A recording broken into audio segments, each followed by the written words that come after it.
एक घने जंगल में एक सुअर रहता था जिसका नाम मोतू था।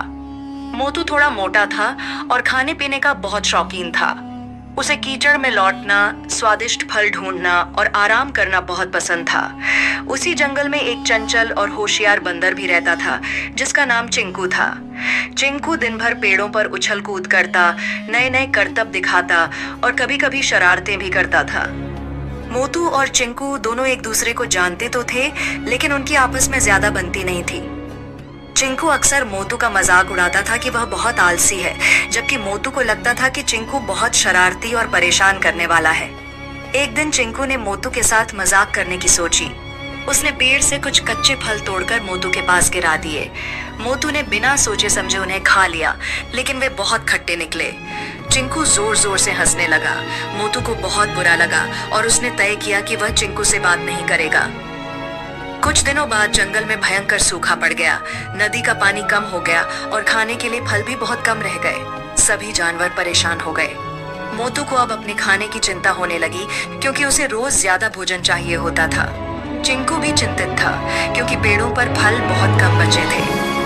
एक दिन चिंकू जंगल के एक कोने में गया, जहां उसने एक बड़ा पेड़ देखा जिस पर बहुत सारे पके हुए फल लगे थे।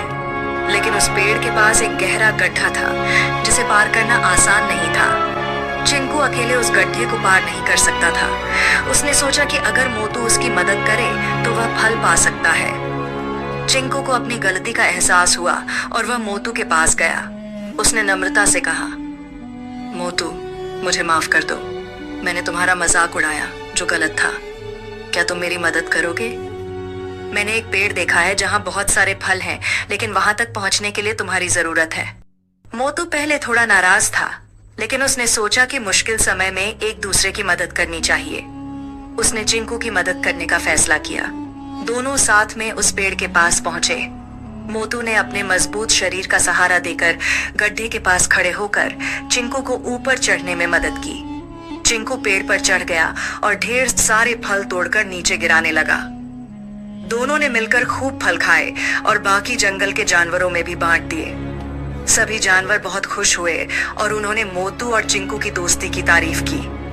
उस दिन के बाद मोतू और चिंकू अच्छे दोस्त बन गए।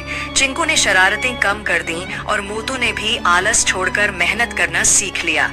दोनों ने समझ लिया कि दोस्ती में सम्मान और सहयोग बहुत जरूरी होता है।